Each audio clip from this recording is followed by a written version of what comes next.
To welcome members of the Business Board to this extraordinary meeting, and I'm pleased also to welcome members of the press and public who are able to follow the virtual meeting online. If you experience any technical difficulties during the meeting, please refresh your connection in the first instance. If it becomes apparent that we have lost members and are no longer quorate, it may be necessary to adjourn the meeting. My name is Andy Neely and I'm the acting chair for this meeting, and I just wanted to start by formally thanking Austin Adams, the former chair of the Business Board, for all the work he's done and the service he's given over the last few years. I'll begin by calling names of all members of the Business Board in alphabetical order to establish their presence for the record. And if you could just indicate you're here. Vic Annals. Yep, present, thank you. Tina Barsby. Yes, I'm here. Belinda Clark. Yes, I'm here. Councillor Lewis Herbert. I'm present, and I give the apologies of the Mayor because there's another meeting on at the same time. Thank you. Mike Hurd. Yes, I'm here. Faye Holland. Not here yet. Okay. Al Kingsley. Yep, I'm here. Jason Mellard. Present. We've also had apologies just recently from Rebecca Stevens, Andy Williams. I'm here. And myself, Andy Neely.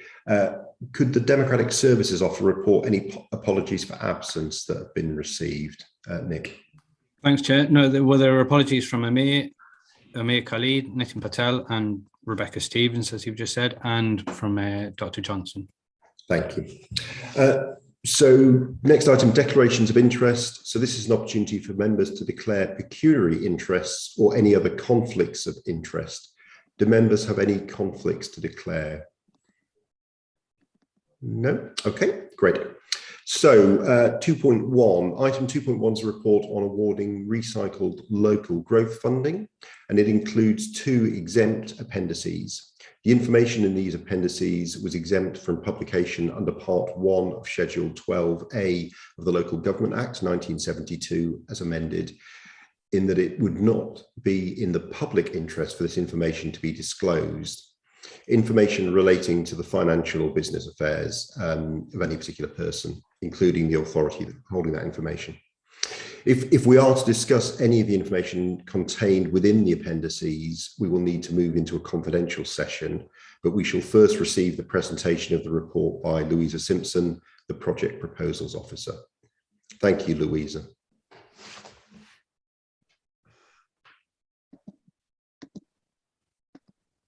Apologies, Andy.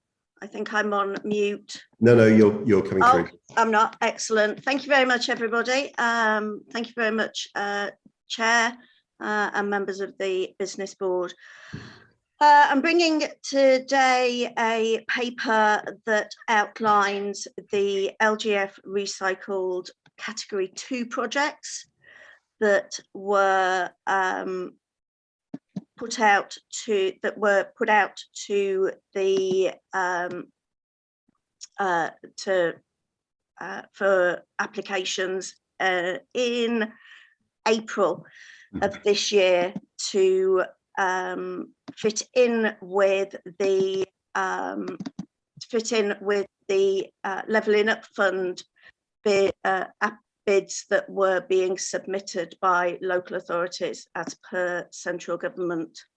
And we've put forward a recommendation following the applications, the subsequent officer evaluation, the entrepreneur panel evaluations, and the external evaluator evaluations.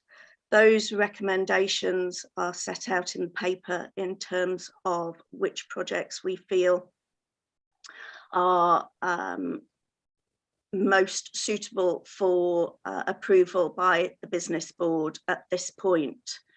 Those being that we approve the Category 2 fundings ranked at 1 and 4 in the table at paragraph 2.11 based on available funding.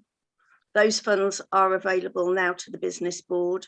and have been part of a repatriation of funds to the LGF from various loans and other areas, and that projects ranked at 2 and 3 are awarded a reduced allocation of funding, subject to a number of recommendations from the external evaluator. Are there any questions regarding the evaluation and the process that we entered into for the projects that we took forward? Thanks, Louisa. We'll come to that, but before we do, are there any members of the business board that want to discuss any of the exempt appendices? No. Okay. So in that case, we'll continue in a public session. But if we begin to encroach on confidential matters, we'll reconsider moving into a confidential session. So, Louisa, I had one question, and there may be a perfectly sensible explanation that I've just missed it. But when I went through the scores for the external evaluation in the appendix, there was some discrepancies between the scores in the external evaluation and the scores that ended up in the summary table that we got. Do you know why that is? From what I can see, we had a number of different. We had a initial submission from our external evaluator in order that we could start development of the papers for the business board. And it would appear that some of those scores have changed in his final submission to the for the final submission of his application. So I'm currently just working through those to see where the difference is, in order to look at and to try and find out what effect that has had on the final ranking that we have. I think I'd probably require some time to go through this with the external evaluator if the ranking is affected, is affected in a large way. Okay, Vic. Thanks, Chair. The ranking is changed. Some companies would move around, but it depends which is the latest data that we're supposed to be working on. And we probably just need to know what we've now got, the latest data in the confidential appendices, or is the information contained in the paper the latest data? Because that then will have a significant impact on our decision. I mean, one project moved down 2 places, one's moved up 2 places. And we just need to know, was the final rating that was given for the go or not go against the latest data, the correct data, or the early stuff that was outdated? The data that is the correct data is the data that's in the paperwork, is in the business board paper that I presented, that I sent out and was circulated to yourselves in the table, in the summary tables. So we've got the earlier version of the confidential appendix. Yes. Yeah. Okay. And the content didn't change. I sent over additional information to our external team, and he then reevaluated his scoring in terms of that. That had an effect on the scoring because we'd been sent some additional information that I felt was really important for the external evaluator to have in place. Okay, I think Belinda was next now. I just have a point of information that I'd like clarification on, if I may, Louisa, around the selection of the external evaluator. You use that in the singular. Could you just expand a little bit on the selection of that individual and the due diligence behind that choice, please? we went out as a direct award in this at this point to a local company that we've used previously for due diligence across a number of our projects. They're very experienced organisation that provide due diligence reports to a number of organisations across Cambridgeshire. Okay, great. Al? Yeah, thank you, Chair. You obviously asked for some feedback in terms of the process. Yes. One thing that stood out was that there were some projects that scored at best mid-table or average in terms of internal and external valuation, but scored much higher under EAP evaluation.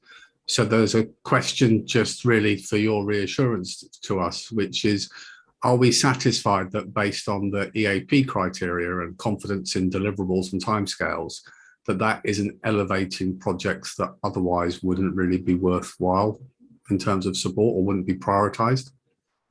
I think I'd like to offer the confidence that yes, that is the case. They are what the EAP, as usual, was able to do was pull out some of those queries that aren't sometimes evident on a piece of paper. So there was the reassurance, the extra reassurance that those projects were able to deliver to the entrepreneur panel that did elevate the scores in so much as they felt more assured that delivery was a possibility. Okay, thanks, Louisa. Thanks, Louisa. So Louisa, we've got in the recommendation paper that is the final set of scores. Just one other clarification for me, and this may take us into a confidential conversation, I'm not sure, but you mentioned that there was some additional information that came in that had to then go to the external examiner, the external assessment group that you thought was important. Do we normally do that? I mean, I'd have thought they've got the original proposal and that's what they're assessing on. So what was that information, and would we normally have submitted it after they'd started their assessment? Yes, we would and have done on two of the applications that are in this round. It wasn't just one of them, and it was linked to the match funding. So okay. it gave more information around the match funding expectations and what exactly they were, how exactly it would fit in with that match funding application. That's really helpful, Louisa, because clearly those things move over time, and yeah, as you say, that becomes quite important information. Okay, any other questions that colleagues have got about the process? No? Okay, so can we then, the recommendations are that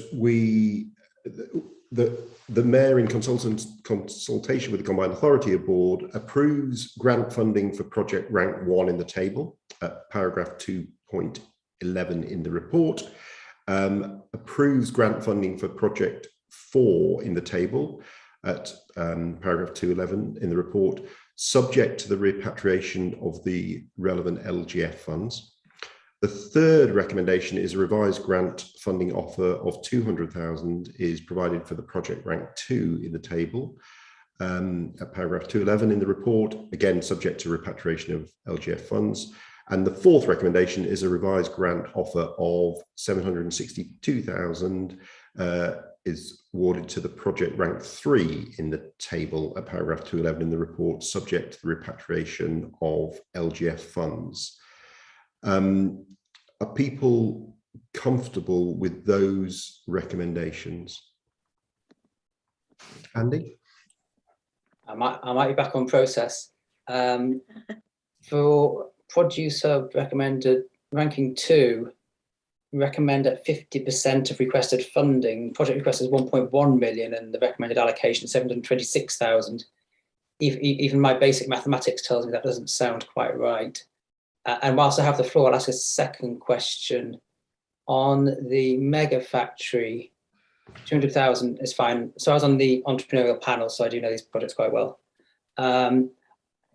is it right to say that the further request, subject to being available, is subject to the additional funding, which in this case is quite significant? Is it just that, which is, in other words, you'll get this if you get your large amount of additional funding, or are there other criteria associated with that? Thank you.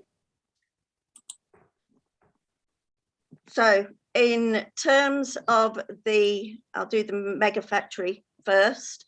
There are, it is subject to the match funding and the private equity investment being secured, plus a number of other recommendations that are in the external evaluators report, which is around subsidy control and proper procurement, etc.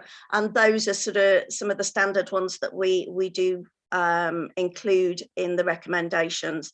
And it's also subject to funds being repatriated into the LGF budget. And then the other question was regarding the hub, and that 50% is based on the full project costs.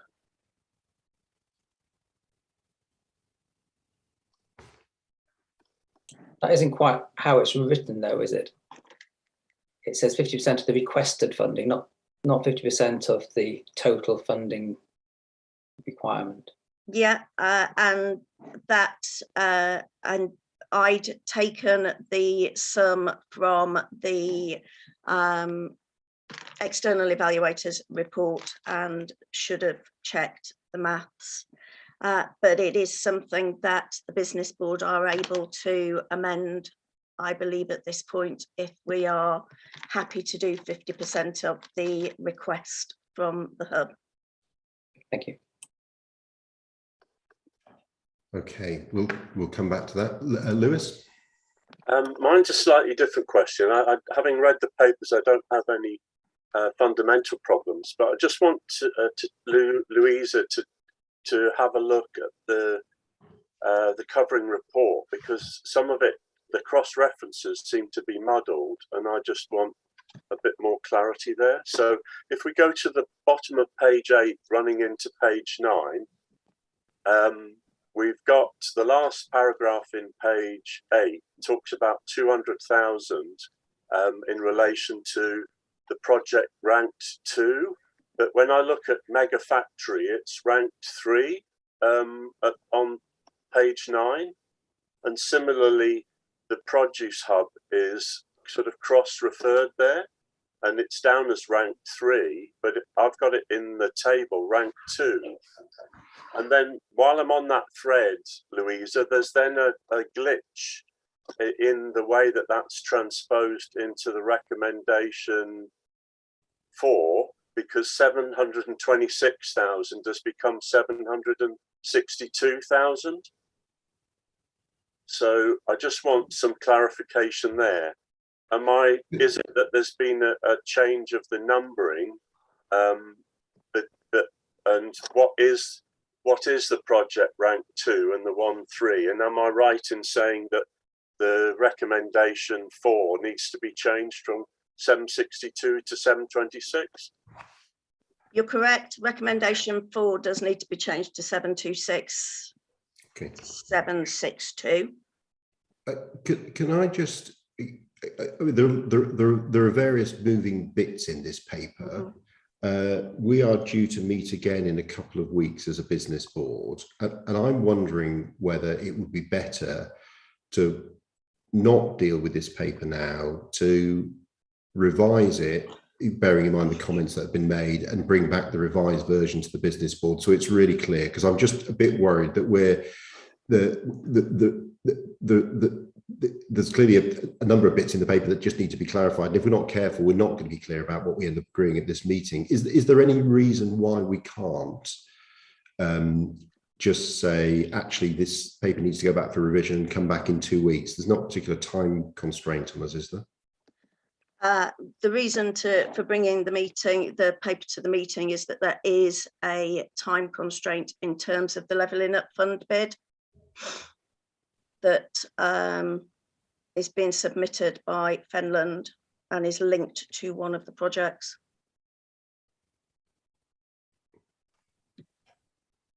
Alan, do you have a comment on that?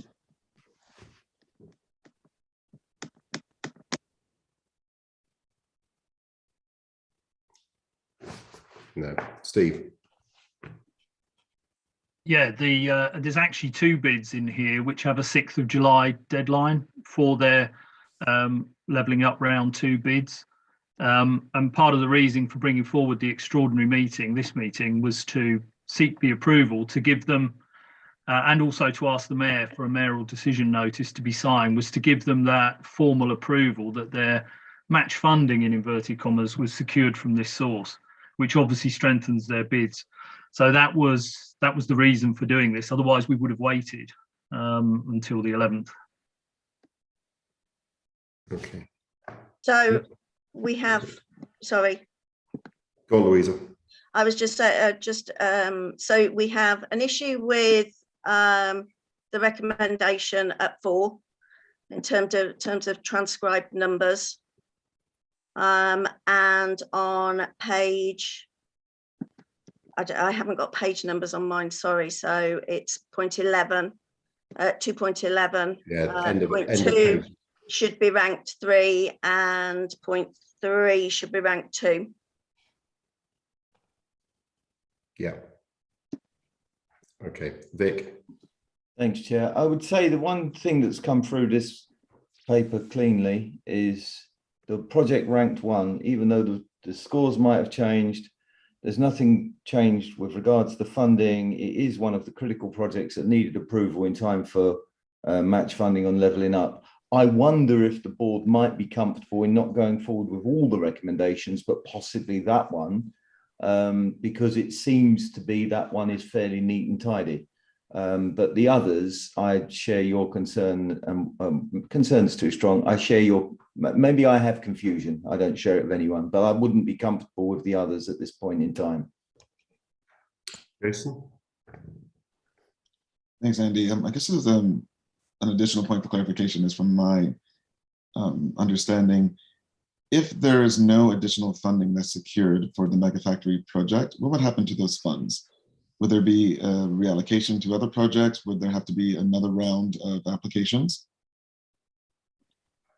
It would be for the business board to decide. We could look at funding, and it's the same across all 4 of those projects, that they are all subject to, the funding is subject to them receiving the match funding. So all, in theory, all of these funds could be unsecured and could be required to be reallocated, and we could be running another competition or another round of funding. Okay, Steve. Yeah, or the board can decide if they wish to allocate to the other projects that are already here that are lower scored, but it's a question of time. If time elapses now for quite a period before hearing whether these projects have got their match funding or not, you have to question the viability of some of the other projects in the list, and it might be the board would want to go back out again, but that's entirely your decision. Okay, so bearing in mind or understanding the time constraint, let's deal with the project as project by project. So they're all subject to match funding being secured and, where relevant, further external due diligence. So that's recommendation B in our list, which presumably everybody is comfortable with. I'm seeing nods about that. Recommendation C, that the projects ranked 5 and below in the table, paragraph 211, have been declined based on the funding not being available for all the remaining projects. Presumably people are comfortable with that at the moment. So let's go back to then recommendation A1. So that this is grant funding for project ranked number 1 in the table. So this is the Net Zero Training Centre. We didn't have any problems with the table, other than the fact that the external score in the original confidential, the draft confidential report, different to the score here, but actually, as Louisa said, we got the correct score in our paperwork. So are people comfortable with approving the recommended allocation for the Net Zero Training Centre? Agreed. Yep. Okay. So the second one was grant funding for the project ranked 4 in the table, subject to repatriation of the LGF funds, and that is it's called the student space. Again, no change to the numbers here. Why did that one have a 0 on the EAP, Louisa? Because it was under 500,000 and they don't do. Okay, so it doesn't appear. Fine. So are people comfortable with the second recommendation, A2, grant funding for the project ranked 4 in the table? Yeah, agreed. Yep. Okay. So the third recommendation, revised grant funding offer of 200,000 for the project ranked 2 in paragraph 211 in the table, paragraph 211, and that's the mega factory. That is subject to the matched funding being secured. So are people comfortable with that one? Yeah. Yeah. And then finally, A4, revised grant funding offer of 762,000. 726,762 pip. Thank you. I was going to raise that point about the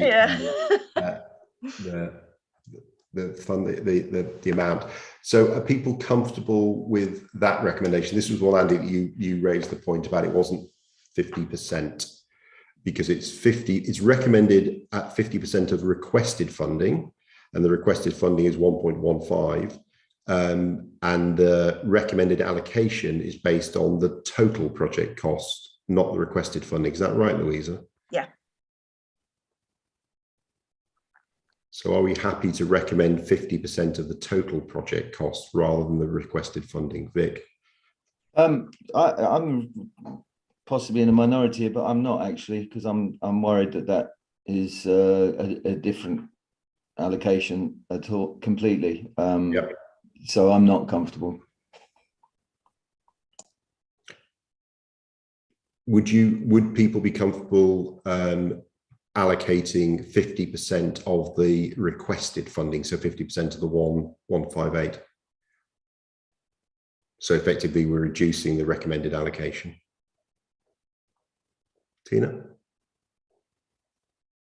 Presumably somebody's asked them if they can actually do anything useful with that half of the funding. I mean, that it's a big cut, isn't it? So I'd want to know that they can actually use it usefully to do things in the project. Yeah. Louisa? That question hasn't been raised with the applicant.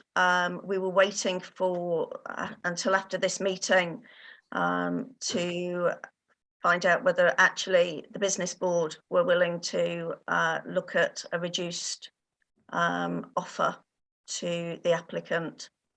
Once, if the project is no longer viable, then those funds will be available for other use, or we will need to look at how we may be able to support them further. It was felt by the external evaluator that there were other areas that they'd be able to access funds from, and that we were not the only source of funding. And that was the rationale for recommending the reduced amount. Yeah, Mike? So was the recommendation for it to be 50% of the requested funding or the project funding? What was the recommendation? The recommendation we have is that it's 50% of the requested funding. So 555,000. So if that's the recommendation that comes through, then that should be what we're approving rather than the number, I would have thought. Yeah. Yeah. Councillor Herbert? I'm earning an undue reputation for pedantry, but I've just done the sum on that table, and 762 is 50%, so it's actually the table on page 9 that's wrong. So the recommendation is right, Chair, but sorry to be 726 and 762, but 762 is 50% of what they applied for. But what the table says, Councillor, on page 9 is that the project request figure is 1.158. Yeah, but if you half that, that's 762, Chair. No, it isn't. It isn't. Isn't it? All right. I don't think so. All right. Well, I'll defer to your point then. Vic. Sorry, and simply that column adds up correctly to 3323,855. So we've got to be absolutely clear. We can't offer 762 because we don't know if there is any more money available other than the 3323,855. Okay. Is the produce hub one of the ones, Steve, that's LUF dependent? Sorry. Yes, I believe it is. Although Huntingdonshire District Council are writing their bid. What they did say the project may be able to go ahead even if it wasn't to secure the LUF funding. But obviously it is part of a very big wider project. So they are sort of hoping to secure the whole package for the town of Ramsey to do everything they want to do. So, but yes, at the moment, I believe they're hoping for it to be included in their LUF bid. Okay. Councillor Herbert, is that a new hand or an old one? Sorry, I'm still trying to use my calculator. Half of that sum is 570,000. Yeah. Whatever. Yeah. Exactly. So my calculation is it's 579,250. Not the 700,000. Yeah, exactly. And so I think if we were minded to approve 50% of the requested funding, it would be the 570,000 we would be approving, not the 726 at the table. Belinda? Thank you. I have to say I'm increasingly concerned that there are a number of moving parts associated with this, and we lack the information to be able to make a judgment as to the potential benefit or impact of some of the decisions we're making. And I don't know if this is possible, Chair, and forgive me, but is it possible that we could maybe ask the executive to come back to us, this afternoon, if people are looking for this amount of money, I'm sure they're happy to be on the end of the phone to answer some questions. And we actually can defer some of this until we have proper decision, maybe on Monday, where we have some further information. I'm quite nervous that we still are making some assumptions, in particular that an evaluator felt there was additional money could be found elsewhere. That is an easy thing to say, maybe, could have more significance in reality. Yeah. So I'm hearing on the produce hub, general concern about approving this now. There are some questions about the actual amount that's being recommended, and we think if it's 50% of the project request, then the number, as Councillor Herbert said, about 570. There are some questions about whether they can usefully use 50% of the money, and as Belinda just said, the evaluator saying, oh, there may be other sources of funding. Is that real? There's a danger we could end up allocating money to something that's actually not enough for them to do something useful. So I think on the produce hub one, it looks like we're unable to approve that at the moment. And Steve, it would be helpful to know what we can do once those questions are answered. Can we then take a view by circulation? Do we need to reconvene? If we need to reconvene, it's going to be very difficult to get a meeting in, I would have thought, before the LUF deadline that you're talking about. But as you said, this may not be this. They would like this to be part of a LUF bid, but it's not. It could go ahead, I think was the words you used, without it being part of a LUF bid. So it seems a bit premature to try and make a decision on it now. So what are our options if we said, can we go away and get a slightly clearer proposal around the produce hub? What are the options in terms of then considering that? I'll also invite Nick to maybe comment as well, but I believe we could take that as a separate recommendation by urgency procedures by email. I believe we could do that. You could also consider some kind of delegation here, subject to confirming the information that you require. So there is that option. And as you say, the sort of the other option is to hold it off until the 11th of July. And that does, of course, pass the deadline for inclusion in the bids. So I think they're the only options, Nick. I don't know if you've got any other view. Yeah, no, I'd agree with that. I'd suggest that perhaps it would be better to use the urgency procedure rather than delegation in this circumstance. And what would that involve, Nick? That would involve, once the officers can obtain the answers that you're looking for, and they can circulate them and make a new recommendation. And that would require the board to then respond to that, and the officer will make a decision based on the responses that the business board gives to the officer, and then they can make that recommendation to the mayor. But we can do that by circulation rather than trying to reconvene the board. Yes, you can. Okay. Are colleagues comfortable with that? Then that on the produce hub, we'll use the urgency procedure. We'll seek clarification on the actual amount that is being recommended in terms of the allocation. We'll seek clarification that the amount that is being recommended will actually allow the project to proceed. And if there are alternative sources of funding, we'll get some information on what those alternative sources of funding might be. People comfortable? Okay, great, thank you.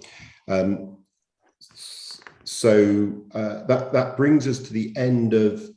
Sorry, Chair. Yeah. If I may, if I could just clarify, because there were a couple of changes to the recommendations.